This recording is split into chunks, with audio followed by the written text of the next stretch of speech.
راوی کہتا ہے میں نے مولا امام جعفر صادق علیہ السلام کو اپنے بیٹے کی نیکی کی خبر دی جو اس نے میرے ساتھ کی تھی، تو امام علیہ السلام نے فرمایا میں پہلے بھی اس کو دوست رکھتا تھا اور اب زیادہ رکھتا ہوں، اور پھر فرمانے لگے کہ رسول پاک صلی اللہ علیہ وآلہ وسلم کے پاس ان کی رضائی بہن آئی۔ آپ صلی اللہ علیہ وآلہ وسلم اس کو دیکھ کر بہت خوش ہوئے، اپنی چادر کو اس کے لیے بچھایا، اس کے ساتھ باتیں کیں اور کافی ٹائم گزارا۔ اس کے بعد وہ چلی گئی اور اس کا بھائی آیا، تو رسول پاک صلی اللہ علیہ وآلہ وسلم نے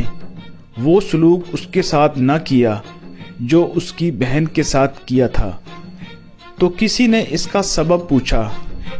تو آپ صلی اللہ علیہ